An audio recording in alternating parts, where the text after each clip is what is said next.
आप सबों को प्रभु यीशु मसीह के नाम में शलोम। आज का जो वचन मैं आप लोगों को देने जा रहा हूँ वह बहुत ही बहुमूल्य वचन है, इसलिए आप लोग ये वचन को ज़रूर सुने। आइए हम प्रार्थना करेंगे। महान दयालु पिता परमेश्वर, आपके पास आए हैं, आपको धन्यवाद देते सुंदर समय के लिए। प्रार्थना करता हूँ खास करके आज जो वचन मैं देने जा रहा हूँ इसके द्वारा हम सबको आशीष दे, आमीन। यहाँ हम देखेंगे आज का बाइबल से जो टॉपिक हम लोगों ने लिया है वो है स्वर्ग जाना बहुत ही ज़रूरी है। हम सबको यीशु के पास जाने के लिए या स्वर्ग जाने के लिए पैसे का ज़रूरत नहीं है, और जो सच्चाई से खराई मन से परमेश्वर को इच्छा पर चलता है वह स्वर्ग जाएगा, और परमेश्वर पर सच्चा भरोसा रखने वाला ही स्वर्ग जाएगा। जो सिर्फ हे प्रभु कहता है वह स्वर्ग नहीं जाएगा। जो दिखावा करने के लिए या ईश्वर का काम करते हैं और अपना प्रशंसा के लिए ईश्वर का सुसमाचार सुनाते हैं, अपना लाभ के लिए सुसमाचार को फैलाते हैं और पाप में ही जीवन व्यतीत कर रहे हैं, जो बुराई में ही जीवन को अपना बिता रहे हैं, वह लोग स्वर्ग नहीं जाएंगे। फिर हम देखेंगे यहाँ पर कुलिसियों उसका 3 अध्याय 1 से 2 आयत में, कोलिशियंस चैप्टर 3 वर्स 1 to 2। अतः जब तुम मसीह के साथ जिलाए गए तो स्वर्गीय वस्तु की खोज में रहो, जहाँ मसीह विद्यमान है और परमेश्वर की दाहिनी ओर बैठा है। पृथ्वी पर की नहीं बल्कि स्वर्गीय वस्तु पर ध्यान लगा। यहाँ हमें बताया जा रहा है कि हम सबको पृथ्वी का नहीं बल्कि स्वर्गीय वस्तु पर ध्यान में रहना है। जैसे आप सब जानते हैं कि मार्था दुनियावी कामों में लगी थी, इधर उधर की बात में काम में लगी थी, लेकिन मरिया ईश्वर का वचन सुनती थी। इसलिए यीशु खुद बोलता है, मार्था है मार्था, मरियम ने उत्तम भाग चुना है, और तुम तो बहुत बातों की चिंता करती है। मरिया अपना ध्यान स्वर्गीय वस्तु पर लगाई थी, और पवित्र शास्त्र पढ़ना और पवित्र शास्त्र को पढ़कर समझने की कोशिश करना, वचन जानने में, वचन सुनने में और वचन सीखकर दूसरों को सिखाने में अपना समय लगाना, एक दूसरे की भलाई में अपना जीवन व्यतीत करना और चर्च जाना, आराधना करना, प्रार्थना करना, यही तो स्वर्गीय वस्तु की खोज है। 5 बुद्धिमान कुंवारी, वह तो अपना दिया में, अपना लैंप में तेल रखी थी। उसका मतलब वह बुद्धिमान कुंवारी बाइबल पढ़ती थी, वचन सुनती थी और चर्च जाती थी, खुद को पवित्र कर रखी थी। संसार में रहते हुए वह सांसारिक जीवन व्यतीत नहीं करती थी। वह 5 कुंवारियाँ स्वर्गीय वस्तु की खोज में थी।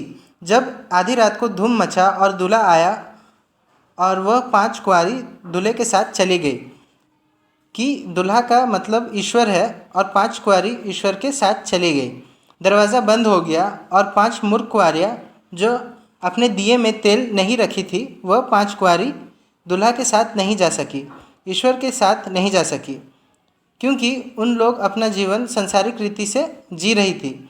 मसीह में मेरे प्रिय भाइयों और बहनों, अपना सब ध्यान स्वर्गीय वस्तु की खोज में लगे रहें और पृथ्वी पर की वस्तु की खोज में ना रहें। एलिया जो था वो परमेश्वर का कार्य करता था, और एक दिन परमेश्वर उसको अग्निरथ के द्वारा स्वर्ग में ले लिया, क्योंकि एलिया स्वर्गीय वस्तु की खोज में था और परमेश्वर का कार्य में लगा हुआ था, परमेश्वर का कार्य करता था वो, इसलिए वह स्वर्ग गया।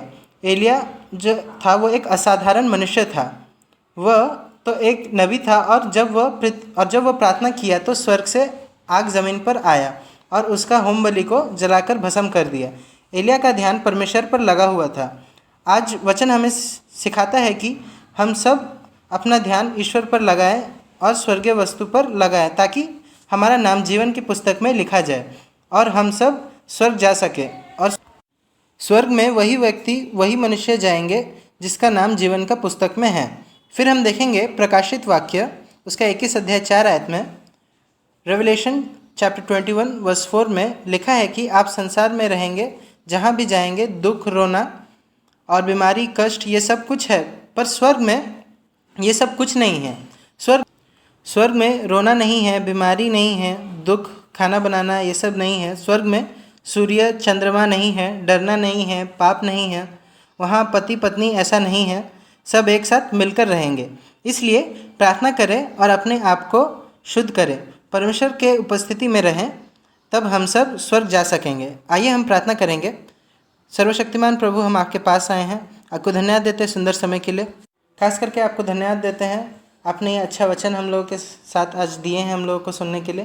प्रभु जी, हम प्रार्थना करते हैं कि आज ये वचन जितने लोग सुनते हैं उन लोगों को आप बहुत ऐसे आशीषित करें, और जो लोग बीमार हैं, कष्ट में हैं, मुसीबत में हैं, उन लोगों की आप सुधि लें और उन लोगों को आप उनके हर समस्या से बाहर लाएं और उनको छुटकारा दें। आमीन। अगर आपको मेरा ये वीडियो अच्छा लगता है तो प्लीज़ इसे लाइक, शेयर, सब्सक्राइब और कमेंट ज़रूर करें। Thank you.